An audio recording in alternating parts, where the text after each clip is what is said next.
Hey, what's going on, guys? Flick here, and welcome back to another episode of the FIFA 17 career mode with Southampton. First off, I do want to say a big thank you to all of you for the support that you did leave on the most recent episode of this career mode save, because I really put in the extra effort to make that edit special, and you all seem to enjoy it. So I'll continue to try to be innovative for these career mode edits and make the episodes even more enjoyable for you all. But to start things off, I don't want to get into a press conference. We'll take a break from that today, but rather I want to give you an update on the gameplay for this career mode save. I've seen quite a few comments asking me to adjust the sliders for this career mode save, and that's not usually something I do in career mode, but for this year, the legendary CPU is just too easy. So I've went ahead and adjusted a few of the sliders. It's the same sliders that Cozi, another career mode YouTuber, is using, and he made a video on it which he described all the changes in depth. I won't be doing so here at the start, but if you guys want a more detailed explanation, go ahead and click on that video. I'll leave a link to it in the description.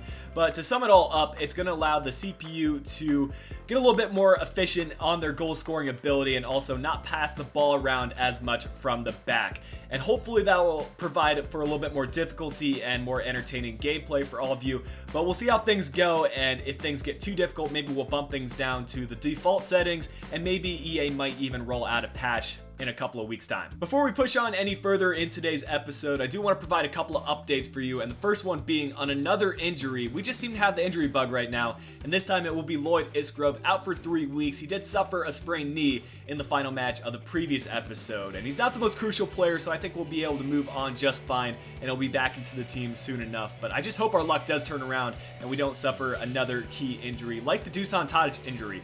But then another update we did have, and a poll question that you guys answered, had to do with our youth scouting, and Dylan Phillips will be sent out to France for 3 months looking for a physically strong player, as we usually do.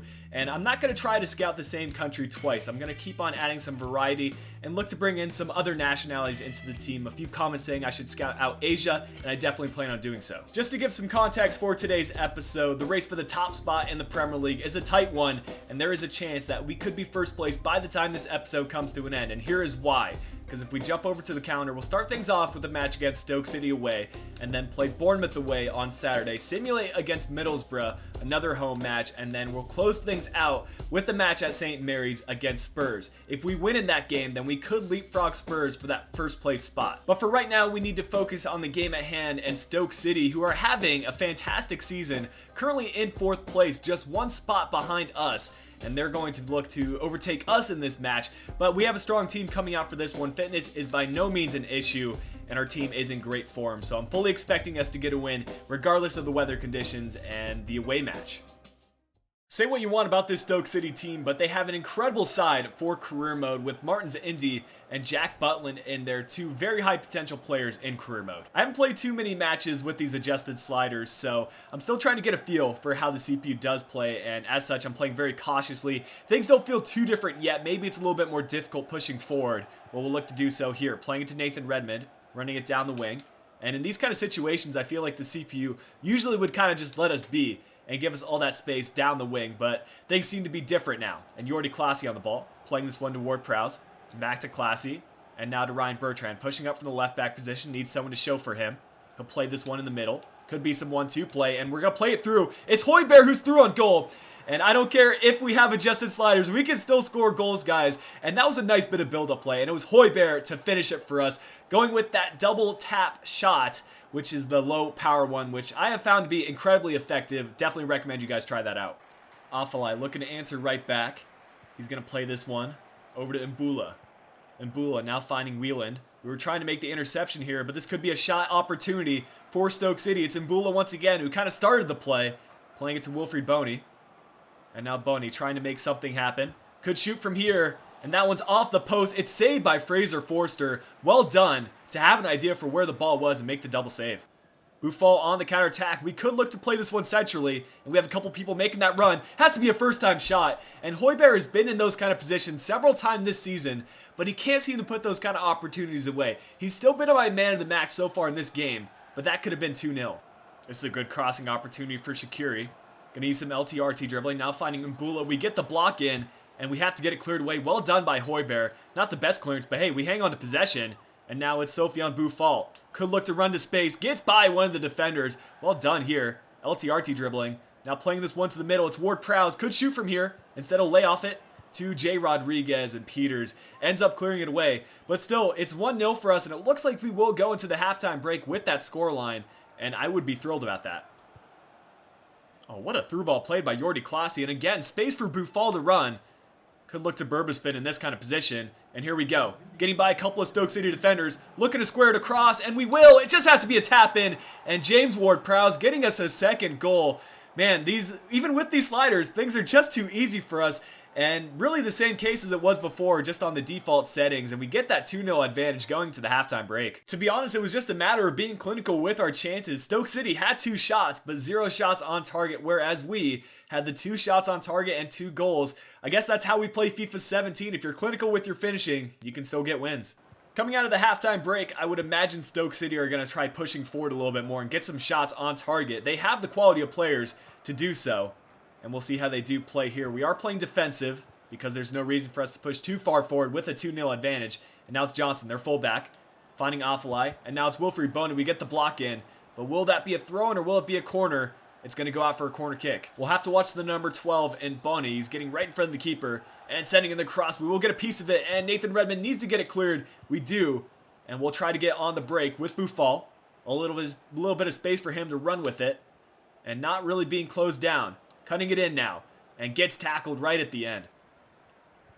Here we go again, coming out of the halftime break. Stoke City really haven't changed their tactics, and will look to play through J. Rodriguez, and it was a nice through ball, but Jack Butland reading it and able to collect it. Still though, we've been the dominant team, and with only 30 minutes left, you have to think we'll be victorious in this one. We do have a match against Bournemouth to think about, so I will make some substitutions here with 30 minutes left to go. We'll take off Buffal and look to bring on Shane Long at that left wing position. Outside of that, we'll make Romeu a center defensive mid for us, bringing him on for Jordi Claessi, and I think our final substitution later on will likely be Braithwaite coming in for J. Rodriguez.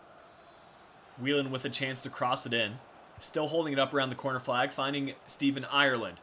Ireland using some shielding to hold off the players. Finds a great pass in Shaqiri, and they will finish that one. That's the first goal we've conceded in quite a few matches, and I'm actually happy that the CPU managed to score there, showing that the sliders actually do make a difference, and a nice little bit of play by Shaqiri. 15 minutes left to go, and Stoke City are certainly pushing forward their fullbacks in order to try to get this late tying goal. Now it's Ireland playing to the right. It's Whelan now. Playing it to Arnautovic. Big steal in the midfield. Romeu able to find the pass, but we lose possession once again. And the CPU just seems to swarm on these settings. But now it's Wilfried Bony playing it to the left. Mbula on the ball. We need to close them down. Not let them shoot here, or even cross it in. Mbula going to the byline, and Bertrand keeps it in bounds. Well done. And we'll waste some time in the process. Just a few minutes of extra time left to go. 3 minutes to be exact. And one more chance for Stoke City to get the late equalizer. It's a good stop by Bertrand, but it will be a throw-in for Stoke. If we can read this throw-in, then we might be able to get the steal. Shaqiri finding Bardsley. Could cross it in from here, but instead he's going to run it back to the byline. Finding Whelan, playing essentially to Bojan. He shoots, and that one hits the post again. Similar to a chance Stoke City had earlier on, but Fraser Forster able to collect it, and we get the win in a dramatic fashion. Looking back on the match, if Stoke City would have converted those 2 chances where they hit the post, then the result would have been entirely different. But looking at the player ratings, Ryan Bertrand was just a level above everyone else on the pitch, except maybe Buffal, who picked up a 9, but Bertrand with a 9.3 and the man of the match rating. We'll be using a rotated side for this next match against Bournemouth, but we still have some quality players in there. Fraser Forster came off an impressive performance where he only conceded 1 goal, despite being bombarded with a couple of chances from that Stoke City attack. Buffal, Rodriguez, and Shane Long is a quality strike force up top, in my opinion. You could make the argument that our second team has put in similar performances to our first team despite the lack in quality in terms of rating, but Bournemouth are an easy opposition, not doing the best in the Premier League this year, but still some good players on FIFA in this team. By the way, if you guys are wondering why I'm using the blue kits for Bournemouth, I just felt like our gray kits were too much of a clash with their home kits, so I'd rather it be easier on the eye than keep it realistic. From these kind of chances, I just want to get the ball in a dangerous area, so I'll do a full power LBY and see what might happen for us. If we can win a header from this kind of position, it could be a goal, and that just about happened through a header from Sofiane Buffal. Big steal there by Romeu. We'll start the attack now, and we have Buffal on the left. Good vision by Romeu to find him, and he just has to take him on his own. Using a Burbuspin to cut this one inside. A finesse shot from this kind of position. That'll be 1-0. Sofiane Buffal on his right foot. He is so deadly with those power shots or even finesse shots. And again, he's showing why he's the best player on the Southampton team. Bournemouth have had difficulties getting passes together in this game, and that is really depicted by that pass right there. And we just get the ball back and look to start from the back with Salih Uçan. Now Romeu, who spotted out Buffon on our opening goal. But now we're going to play it to Salih Uçan. Again playing in the middle. Wilson does make the interception, and now it's going to be Afobe trying to start something for Bournemouth. We'll look to make the tackle, and that will be a yellow card at the bare minimum. It's Max Gradel, though, trying to move on from that kind of chance. And now it's Daniel sending in the cross, and it's going to be a goal for Bournemouth. Fair play to them, and they get a goal back before halftime. Very similar stats in this kind of game. Really, the only statistic that Bournemouth is dominating in is the possession, but that really hasn't proved to matter at all. The goal that they scored was from a cross, whereas our goal was a little bit more skillful, but a goal is a goal, and it's tied up going into the break. I'll look to change our tactics a little bit and try to adopt some of the Bournemouth tactics, send in some more crosses in the second half. What a through ball played by Romeu. Now it's Salih Uçan trying to dribble by a couple of the Bournemouth players, but now it's Romeu again playing in the middle. Salih Uçan to shoot, and that one's off the crossbar. What a bit of build-up play, and that's the way to score. Just down the middle and playing those through balls. Great chance for us, and if we keep on playing like that, we'll get a goal. Here's Max Gradel trying to make something happen for Bournemouth and just shielding the ball away. They're very patient, and you can tell they're playing a bit more defensive. They would be completely all right with a draw in this game against the number 2 team in the league, but we are looking for the win. And Romeu trying to make that happen. A lot of space here. Actually, one defender is sitting back, but Jay Rodriguez doesn't seem to care. Has Romeu in the middle. We'll look to play to him, and that could have been a penalty, but it looks like the Bournemouth player just got enough of the ball. Oh, this is not good. From this kind of position, Max Gradel is deadly, and he'll continue running it down the line. And running it all the way to the byline, now crossing it in. Ruben Semedo has to deal with those kind of chances, and we get very lucky there for Sermon to miss-hit that one, and it goes out of play. We'll take a moment to make some substitutions because we're looking a little bit sluggish on the field. I'll be calling on Ward-Prowse to try to get a goal, and he'll be substituted on for Salih Uçan. Outside of that, Stephen Davis can come on for Romeu, who's played a great game, and I fully commend him on his abilities today. Finally, we'll bring on Ambrose, who just seems to contribute to every single game he gets subbed in. We'll bring him on for Buffon and then move Jay Rodriguez to that left wing position. This is a big chance for us. It's going to be Ambrose playing it through to Ward-Prowse, using some LT-RT dribbling, trying to find Ambrose, who gets the steal, but Nathan Atke tracking back and ends up getting it cleared. 9 minutes left to go in this one, and again, a very intriguing match that could go either way. Stephen Davis finding Reed. He's going to shoot this one on target, but a great save by the keeper. Probably one more chance for us left in this game. Jay Rodriguez trying to play it up the field. Ward-Prowse has the defender beaten, has support in the middle as well. Will look to do it himself. Now playing it in the middle, just has to be a finish. And boys, we get the late winner once again. I know you guys leave comments saying I get all these late winners, and I don't know how I do it. But another late winner for us. This time, it's the substitute. It's Ambrose, the young player, just being in the right kind of position, but I have to applaud Ward-Prowse because he made that goal happen. Another entertaining there, and we just had that slight advantage, even though the statistics were even. We just seemed to be in the right place at the right time. Look at the player ratings. I would give it to Ward-Prowse, but it was Romeu. That's also a good shout for man of the match. He picked up an 8.5 rating, and we're still perfect on form in this episode. You know, I just realized that we have a couple of players who are over the age of 23 whose contracts will be expiring this year, and as such, they would be eligible for a pre-contract by the time January comes around. Speaking of which, we are closing in on that January transfer window, so if you have any last suggestions you have for transfers, make sure you put that in the comment section of this episode, because we will get into the transfer window in the next episode.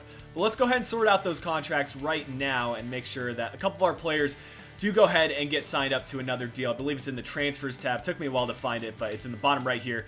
I used to be in the office last year, but looking at the players that are expiring at the end of this year, we have McCarthy, Gape, Taylor, Isgrove, Flanagan, Hesketh, and Stevens. We don't have to worry about those younger players till the end of the season, but the two players that we do need to worry about is Isgrove and Taylor. Taylor, he's getting up there in age and he's well past his prime, so I think I'm going to let his contract expire, but I'll certainly be providing a new contract for Lloyd Isgrove. He currently is injured, but I see him as a squad rotational player for the long term, maybe even a first team player if he continues the form he has been on. 30 grand a week will be his offer, and I think I'll be bumping him up from sporadic to a squad rotational player. A good piece of news, as we do have Lloyd Isgrove able to return to the first team squad's training sessions. I don't see him playing in the next game that we will be simulating against Middlesbrough, but I might feature him in the final match of the episode against Spurs. But we also have a monthly scouting update, this time from the United States, so we'll quickly change the view and see if we have any 90+ potential players added to Youth Academy. We do have Lucas Martin, looks to be an attacker, and we'll sign him up. And moving on, we have a 68-94 in Adam Cameron, finally a 66-90, and closing things out with the 63-87. We'll quickly get in this simulated match against Middlesbrough. We've lost 2 of their last 3 games, so I see us picking up a win here, and they do suffer an injury early on, so things are already showing that we will be victorious in this one. With it being a home match, there's really no reason that we can't pick up the victory. And still scoreless though through 40 minutes and going into the halftime break 0-0. But getting into the second half, I expect a couple more goals from both teams, a couple substitutions being made here. As we get into the last 20 minutes of the game, still scoreless, someone needs to step up and score, and it's PA, our right back, who has seemed to get into those attacking positions all season, and he gets in the attacking position again today and gets the goal. To give you all an idea of how important this next match is against Spurs, they're in a fantastic run of form right now, beating Manchester United 3-1, and Janssen seems to be bagging in goals right now, being the top goal scorer over Willian with 9 goals. But let's get into this game and overtake Spurs, end off the episode in first place of the Premier League. We've had a lot of late drama in today's episode, but I'll be trying my best to prevent that. I would love to just get a comfortable victory here against Spurs and show our dominance in the Premier League so far this season. But we do have a full team for this one. Players are still in great form, and likes is Cedric in the best form of their life, as well as Jay Rodriguez. I can already assure you all that Spurs won't be backing down easily in this game. They have a striker in form with Janssen. Of course, no Harry Kane in this side because he did move to Manchester United in the summer. I bet he's wishing he stayed with Spurs right now because they are just sky high, but we'll look to bring them down a little bit closer to the level of everyone else and overtake them in this match with a win. There's Victor Wanyama, the former Southampton player, finding Son. Will look to get this one cleared. A couple of unnecessary passes, to be honest with you. But now Nathan Redmond finding Jay Rodriguez, waiting for Redmond to catch up to the play and using his pace down the right wing. We know he's not a great finisher, but he is a great crosser. If he can find someone in the middle, it could be a goal. Someone getting in there. Wanyama putting a head in and managing to get that one cleared. It is a corner kick though. We'll go with that near post driven, which has proved to be so effective for us this season. Playing essentially now, it's a great back heel, and what a bit of play. Had that gone in, probably would have been goal of the season. This could be bad. Janssen playing it over to Eriksson, and what a shot by him. We know how dangerous he can be, and Fraser Forster not taking any chances, does get fingertips to it. Was it even on target? That's the question. It's not the best camera angle to tell it, because the shot was just too fast for the camera. Here's Christian Eriksen again. We know what he can do with those long shots after that last run of form. Now it's Janssen, the top goal scorer in the Premier League. We'll bury that one in the bottom left-hand corner. Too easy for Spurs. We need to do better defensively. It's a big steal by Jay Rodriguez. Not sure what the defender was doing, but we're going to try to score from it. Crossing this one in the middle. And again, Spurs with that last-ditch effort. But hey, they have a clean sheet up to this point, so fair play. Trying to make something happen before the end of this first half. And we'll rely on the over-the-top through ball. It's going to be Rodriguez to run onto it. We'll go with the low shot, and Lloris gets down and makes the save. By far the best chance we've had all game. And to be honest, I was expecting Jay Rodriguez to finish that one. It kind of took an unlucky bounce. And I think we can't discredit the striker too much for that one. But we'll look to score on the corner kick. But again, it's cleared away by Spurs. We have a lot to be working on in the next 45 minutes. Our only real chance was that over-the-top through ball, which might be something to take note of because Spurs and their defensive line have been pretty far up. So we may look to rely on our pacey strikers, whether that be Jay Rodriguez, whether it be Shane Long or Braithwaite, to come on as a sub and try to score via that method. It's just too easy for Spurs. It's going to be Walker running it all the way to the byline. And we need to get it cleared from this kind of position. Walker's just toying with us, and it's going to be saved by Forster, but it rebounds right back to the Spurs player. It's 2-0 for Spurs, and it just has not been our day today. To make matters worse, we have an injury on the field. It's Cedric to go down. At least he's one of our fullbacks, not one of our wingers, because we are already limited at that position. I suppose we'll have to bring on Ruben Semedo for him. Where's the middle of our defense? We're wide open right now, and it's going to be another chance for Janssen to finish this one, playing it centrally. Fraser Forster needs to do better there. It's 3 for Spurs, and they have been the superior side today. At this point in the match, we might as well make some substitutions and try out some different tactics, because obviously what we're doing right now is not working. So we have 2 substitutions left to make. Ward-Prowse will be coming off, and Salih Uchan will be coming on. Outside of that, we'll bring on Braithwaite in at the right wing. Just look to add some pace on the wing and bring off the tired Nathan Redmond.